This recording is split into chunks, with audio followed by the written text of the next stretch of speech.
दोस्तों ये सर्दियों की एक रात थी, बर्फ़बारी हुई। उस रात काफ़ी बर्फ़ पड़ी। इस जहाज़ को जो है वो कंधार एयरपोर्ट का सिग्नल नहीं मिल रहा था, क्योंकि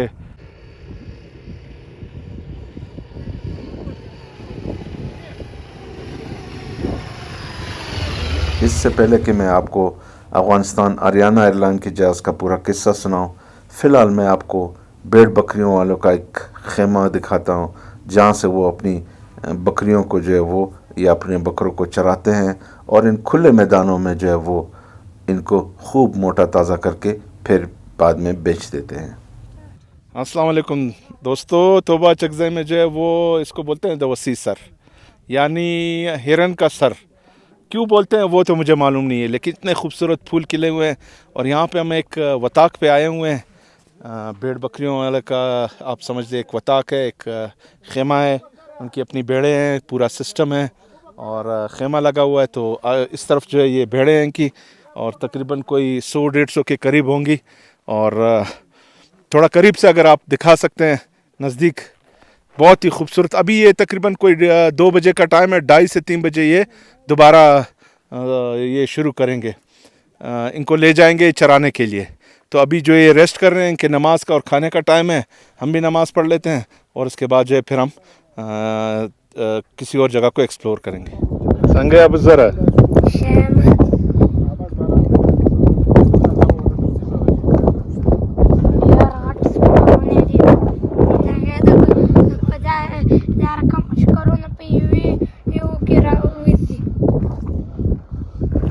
Ashkar wala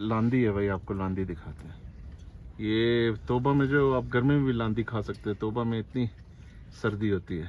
अभी जो ये बकरियों को तो वैसे जल्दी छोड़ते हैं, हमारी वजह से इन्होंने जो है वो रोकी हुई थी। तो अभी जो है वो चरवाहा जो है वो नाराज़ है, बोलता है तुम लोग लेट आए हो, तो बोलते हैं हमारा घंटा ख़राब किया है तुम लोगों ने।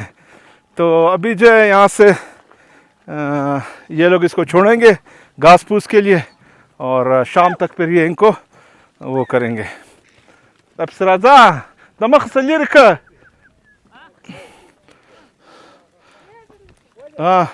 तो ये सीन है भाई। अभी आपको यहाँ के ड्रोन शॉट दिखाते हैं, बड़ा खूबसूरत माहौल है।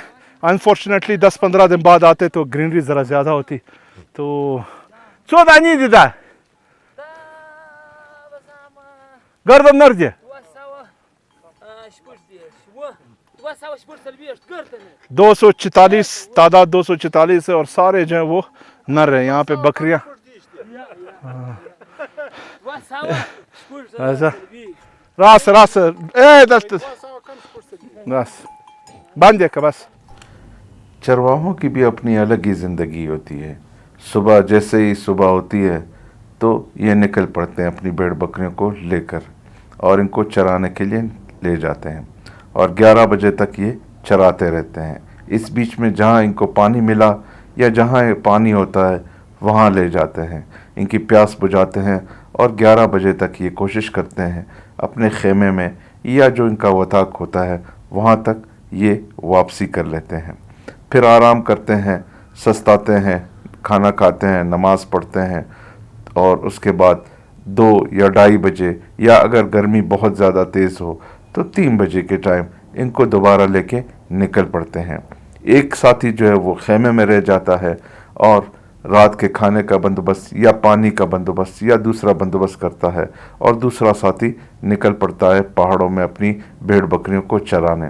भेड़ बकरियों को चराने के लिए जो है वो आपको जंगल बयाबा में जाना पड़ेगा। अगर आप भेड़ बकरियां घर पर पाल कर पैसा कमाना चाहते हैं, पैसा तो ज़रूर कमा लेंगे, इसमें शक नहीं है, बरकत वाला काम है।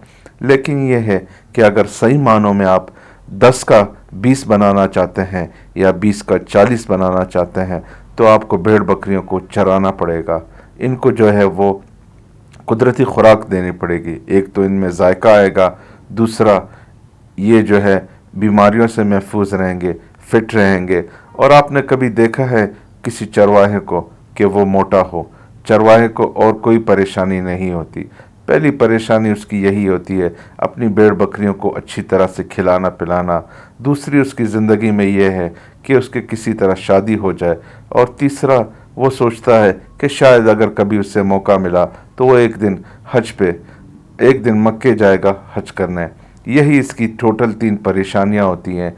इसके अलावा उसे और कोई परेशानी नहीं। उसे ये मालूम नहीं कि पाकिस्तान और इंडिया के बीच में सिंतास मुआहदा जो है वो ख़त्म हो चुका है। ना उससे कोई लेना देना है इससे, ना उससे कोई सरोकार है।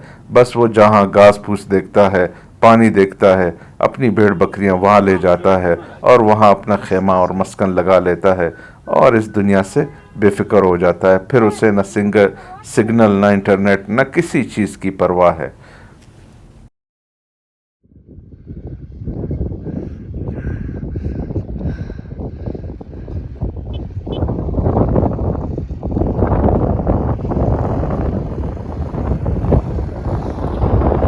तो अभी आपको यहाँ से ले चलते हैं।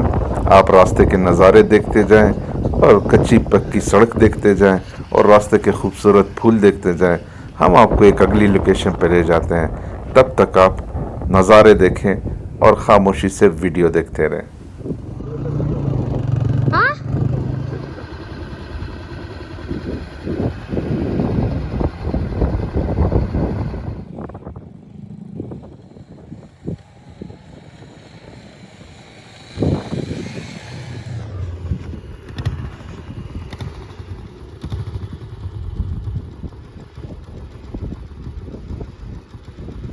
Cycle in the mountain.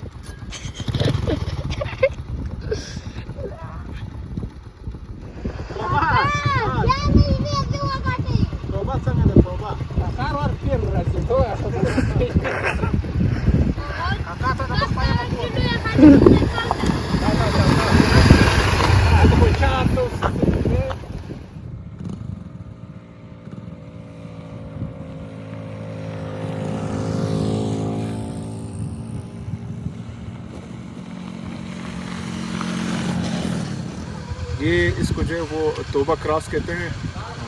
ये मेरे पीछे वाला रास्ता जो है वो चमन की तरफ जाएगा, लेकिन हम आगे जाएंगे तबीना की तरफ। कुछ बागात वगैरह आपको दिखाएंगे, हो सका तो डैम आपको दिखाएंगे।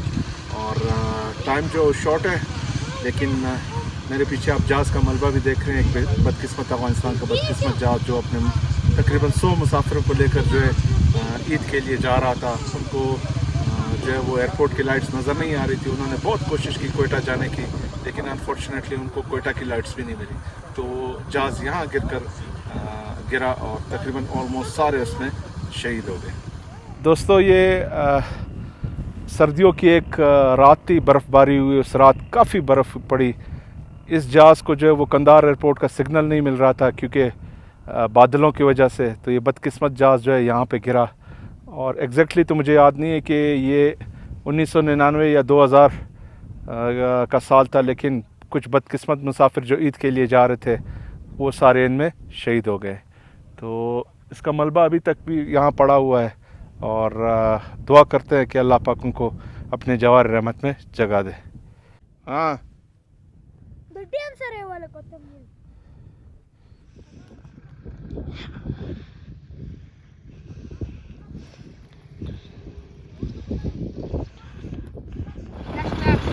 Bora, moçada da cidade. Dá pra ser.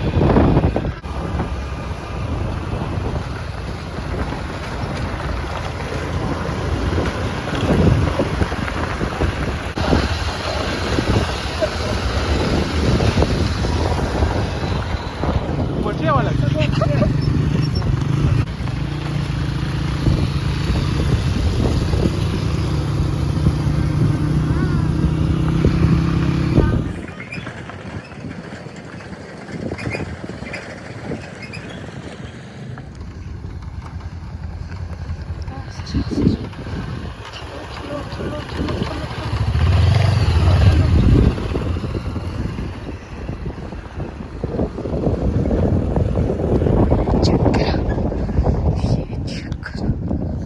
Gosto lá, como se diz. Deite.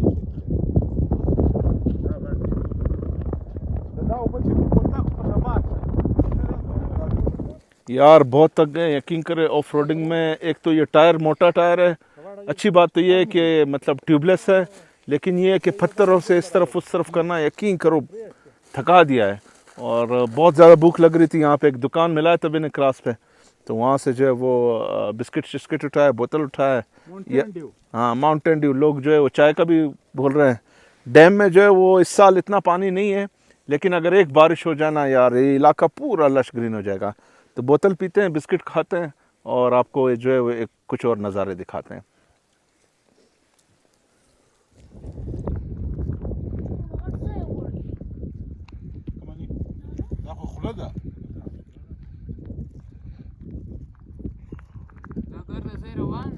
तोबा चकजई में या बलूचिस्तान में जगह जगह पर चूँकि खुशहाली बहुत ज़्यादा होती है, इसलिए जगह जगह पर छोटे मोटे डैम्स बनाए गए हैं।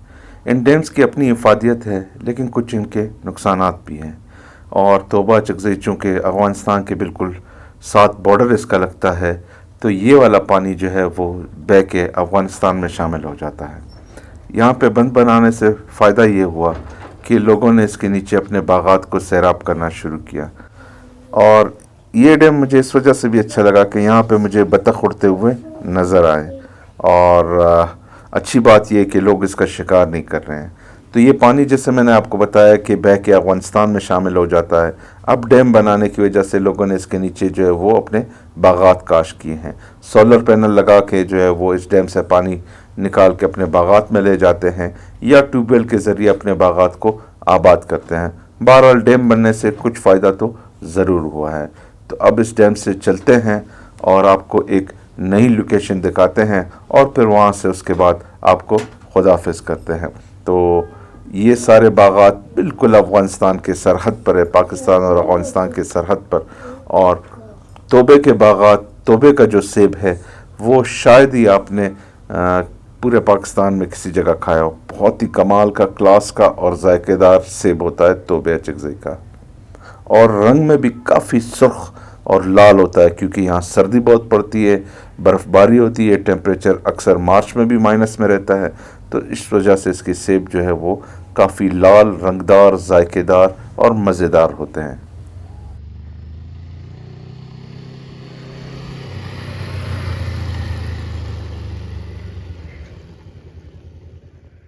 मेरी पिछले वीडियो देखकर एक बड़े मशहूर यूट्यूबर हैं अब्दुल्ला भट्टी, उन्होंने एक कमेंट किया था कि यार ये तो बलूचिस्तान का देवसाई है। वाकई में पहाड़ों के ऊपर ऐसे दश्त, ऐसे प्लेन्स, बिल्कुल ऐसा लगता है कि ये बलूचिस्तान का देवसाई है। किसी किसी जगह बहुत दूर दराज आपको एक घर, दो घर या बहुत ही छोटा सा गांव नज़र आएगा। इसके अलावा ये बिल्कुल दश्त व बयाबा है। मगर बलूचिस्तान के कारेज़ात जो शायद ईरान से शुरू हुए थे, यहाँ भी मौजूद है। अब तो खुश्क है, अब तो इनमें आपको पानी नहीं मिलेगा, मगर ये बहुत ही कदीम सिस्टम है पानी निकालने का और इसमें एवापोरेशन बिल्कुल ना के बराबर है। अब लोग आसानियों की तरफ आ गए हैं। बागात यहाँ पे कभी खुश्क होते हैं, कभी सरसब्ज होते हैं। लोगों की 10-10 साल की मेहनत कभी रंग लाती है, कभी बिल्कुल बंजर ज़मीन हो जाती है। यहाँ पे बारिशें हों तो आपको लहलहाते खेत नज़र आएंगे, गंदम, हरियाली और तरबूज, आलू जैसी फसलें नज़र आएंगी। और अगर यहाँ पे पानी ना हो, बारिशें ना हो, तो उस साल बागात का रंग भी आपको फीका नज़र आएगा। रोड कच्चा पक्का मिल मिला के है, लेकिन अगर हुकूमत थोड़ी सी तवज्जो दे तो ऐसे इस इलाके को काफ़ी सरसब्ज और मेहनत कशों के लिए रोज़ी कमाने वाला एरिया बनाया जा सकता है। टूरिज़म के हवाले से भी ये काफ़ी खूबसूरत है और अफ़गानिस्तान के साथ सरहद होने के साथ साथ इसमें और भी ऐसे कल्चर के हवाले से काफ़ी खसूसियात हैं जो अब पठानों में नहीं पाई जाती हैं। तो दोस्तों ये था तोबा चकजई। उम्मीद है आपको पसंद आया होगा। अनफॉर्चुनेटली 15-20 दिन लेट आना चाहिए था, लेकिन बहुत ही खूबसूरत माहौल है। और वो जहाज़ जो यहाँ पे गिरा है वो मेरे जहन में ये बात आती है कि ये इलाका जो है आगे जाके काफ़ी लेवल हो जाता है। तो हो सकता है उस पायलट गरीब ने कोशिश की हो कि यहाँ पे लैंड करने की या इस रोड पे लैंड करने की। शायद हो सकता है उस टाइम ये रोड ना हो, लेकिन ये है कि वो गरीब अपने ईद के लिए आ रहे थे, लेकिन बस उनकी किस्मत इतनी थी, ज़िंदगी इतनी लिखी हुई थी। तो उम्मीद है कि ये तोबे वाला व्लॉग आपको पसंद आया होगा। एक दफ़ा फिर से आएंगे और ठीक ठाक आएंगे, बारबेक्यू के साथ आएंगे। और जब ये इलाका पूरा ग्रीन होगा, ये इस तरफ अगर आप दिखा सकते हैं, ये देखें, जब ये इलाका पूरा ग्रीन होगा ना मेरे पीछे, तो एक दफ़ा फिर ज़रूर आएंगे और आपको दिखाएंगे। उम्मीद है आपको पसंद आया।